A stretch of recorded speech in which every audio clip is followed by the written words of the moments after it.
It started like any other flight, the kind of journey where nothing feels uncertain, nothing feels dangerous, just a group of young men, laughing, talking, full of energy, heading toward what was supposed to be a simple trip. They were members of a rugby team from Uruguay, along with close friends and family, packed into a small aircraft, excited, relaxed, completely unaware that this would become one of the most unbelievable survival stories ever told. There was no tension in the air that day, no sense of fear, just conversation, jokes, and the occasional glance out of the window at the massive white peaks below. The Andes Mountains stretched endlessly beneath them, beautiful, calm, almost peaceful from above. It looked like a postcard, something distant, something harmless. But mountains like these don't stay harmless for long. The flight itself, at first, felt routine, smooth, controlled, nothing unusual. But slowly, almost quietly, things began to change. The weather shifted. Clouds thickened. Visibility dropped. The bright open sky turned into something heavier, something uncertain. And the mountains, which once felt far away, began to feel closer, too close. Inside the cockpit, adjustments were being made. Small corrections, calculations, decisions. But in a place like the Andes, even a small error can become something much bigger. The pilots believed they had cleared the mountains. They believed they were safe. And that belief, that one moment of confidence, changed everything, because they weren't safe. Without warning, the plane struck the mountain. The impact was violent and sudden, impossible to process in real time. Metal screamed as it tore apart. Seats ripped from their positions.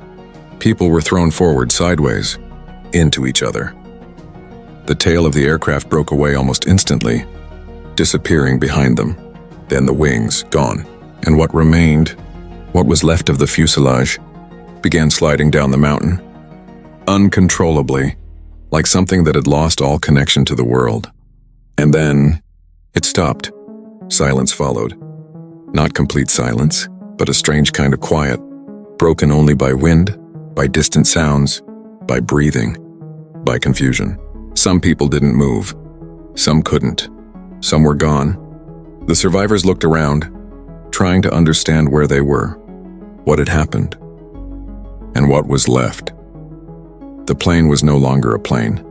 It was a broken shell, sitting in the middle of an endless white landscape, snow in every direction, no trees, no signs of life, just cold and distance and isolation.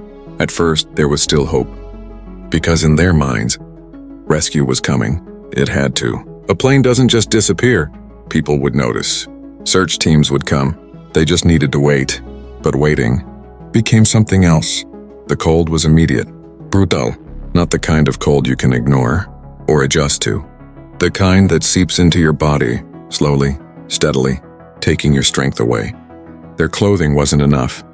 Their protection was minimal. The broken fuselage became their only shelter, a thin barrier between them and the freezing wind outside. They huddled together, shared warmth, tried to sleep.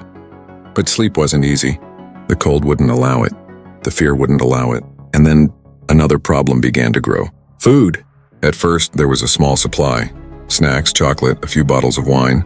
Things meant for a short flight, not for survival. They rationed carefully, dividing everything into the smallest possible portions, trying to stretch it, trying to make it last, because they still believed rescue was coming. Days passed, then more days. No rescue. They tried to signal, used anything they could, but the mountains are vast, endless, and they were small, almost invisible. Time started to lose its structure. Days blended together. Hunger grew stronger. The small rations disappeared. And eventually, there was nothing left. Nothing. And that's when reality truly set in, because hunger doesn't stay quiet. It grows. It weakens you. It changes you. Your body begins to shut down. Your thoughts slow. Your strength fades. And then they face something no one ever prepares for. A decision. An impossible one. The only source of food left was the bodies of those who had not survived. At first, no one could accept it. The idea felt wrong. Unthinkable. Something you don't even allow yourself to consider. But hunger changes everything. It strips away comfort. It strips away certainty. And slowly, painfully, they began to understand something. If they didn't do this, they wouldn't survive, and survival had become everything. So they made the decision, not because they wanted to, but because they had to. And once that line was crossed, there was no going back. Their bodies began to recover. Not fully, not completely, but enough. Enough to keep going. Enough to survive another day, and then another, and another. Time stretched. Days turned into weeks. Cold, hunger, survival. That became their entire world. And then, another disaster. In the middle of the night, an avalanche. Snow crashed into the fuselage, burying them, trapping them inside. Darkness, pressure, panic. Some couldn't move. Some couldn't breathe. And once again, lives were lost. And once again, they survived. Because at this point, giving up wasn't an option. It meant death. Eventually, they realized something. Waiting was not enough. If they stayed, they would die. So they made another decision. They would leave. Two survivors, Nando Parado and Roberto Canessa, chose to go, not because they knew the way, but because they didn't have another choice. They prepared as best they could. Improvised clothing, carefully rationed food, and then they started walking. Into the mountains. Into the unknown. Step by step, through deep snow. Through exhaustion. Through pain that didn't go away. The air was thin, every breath harder than the last. Their bodies already weakened, pushed further, beyond what seemed possible. Days passed. They kept going, because turning back meant nothing. And then, something changed. The landscape shifted. The endless white began to break. And then, they saw something. Life. A man. A sign that they were no longer alone.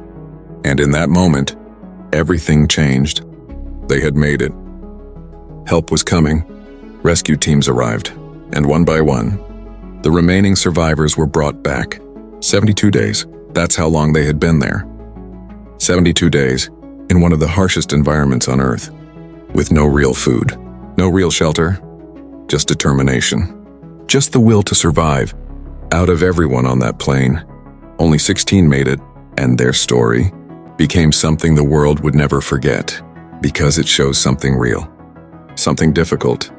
That survival is not always what we imagine. It's not clean. It's not simple. It's hard, and sometimes it forces choices we never believed we would make.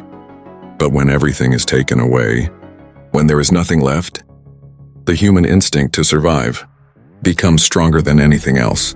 And if this story made you stop, even for a moment, that's because it should. Because it reminds us how far people can go when survival is the only option, and how powerful the will to live really is. If you want more stories like this, real stories, powerful stories, the kind that stay with you long after they're over, then stay here, because the next story might be even harder to believe.